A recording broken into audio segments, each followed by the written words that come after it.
छोटे से घर में एक पिता अपनी दो बेटियों को समझा रहा है कि अगले महीने से उनका स्कूल बदल जाएगा। अब उन्हें प्राइवेट नहीं सरकारी स्कूल में पढ़ने जाना होगा। इस आदमी का नाम है अल्पेश भाई। कुछ साल पहले तक इनकी जिंदगी एक बहुत ही बढ़िया सक्सेस स्टोरी थी।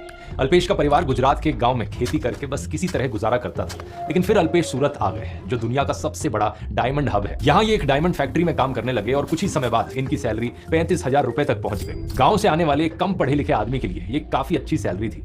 पहली बार अल्पेश की जिंदगी में फाइनेंशियल स्टेबिलिटी आई और उन्होंने अपनी दोनों बेटियों को एक इंग्लिश मीडियम प्राइवेट स्कूल में एडमिशन कराया। जो एजुकेशन उन्हें नहीं मिली, अल्पेश वो अपने बच्चों को देना चाहते थे, लेकिन फिर साल 2025 में सब कुछ बिखरने लगा। Tariffs imposed by the US have been catastrophic for India's diamond industry. सूरत की डायमंड इंडस्ट्री में एक भयंकर क्राइसिस आ गया। डायमंड बिकता नहीं, अभी सबके ऊपर पड़ा है, पूरा मार्केट के ऊपर। पहले अल्पेश की सैलरी गिरकर 18,000 रुपए हुई और फिर कुछ महीने बाद उनकी फैक्ट्री ने अपने 60% वर्कर्स को निकाल दिया। उन्हें भी अपनी नौकरी से निकाल दिया गया। इसके बाद अल्पेश काम ढूंढने निकले तो इन्हें कपड़े ढोने का काम मिला, सिर्फ 12,000 रुपए की सैलरी पर। आज अपनी बेटियों को इन्होंने प्राइवेट स्कूल से निकालकर वापस सरकारी स्कूल में डाल दिया। और ये सब एक ऐसे वक्त में हो रहा है दोस्तों, जब मोदी सरकार कह रही है कि इंडिया दुनिया की फास्टेस्ट ग्रोइंग मेजर इकोनॉमी है। आज भारत दुनिया की फास्टेस्ट ग्रोइंग मेजर इकोनॉमी है। कागजों पर इंडिया की इकोनॉमी 8.2% की स्पीड से बढ़ रही है, लेकिन असलियत क्या है यहाँ पर? इस फास्टेस्ट ग्रोइंग इकोनॉमी के बयान के कुछ ही महीनों बाद की बात है। 10 मई 2026 हैदराबाद में हो रही एक रैली में प्रधानमंत्री नरेंद्र मोदी देश के लोगों से अपील करते हैं कि 1 साल तक सोना मत खरीदो, फॉरेन ट्रिप्स पोस्टपोन कर दो, पेट्रोल डीजल कम इस्तेमाल करो, वर्क फ्रॉम होम करो,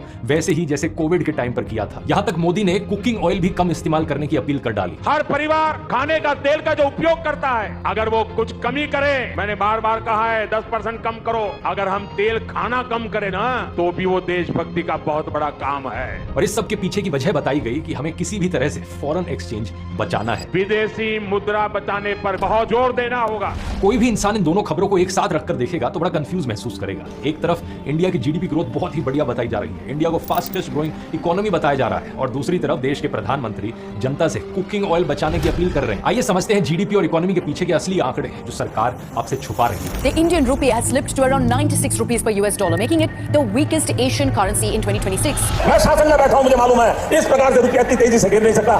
देश जानना चाहता है प्रधानमंत्री जी, ऐसा क्या कारण है कि आज अकेला हिंदुस्तान का रुपया डॉलर के मुकाबले गिरता ही चला गया और क्यों?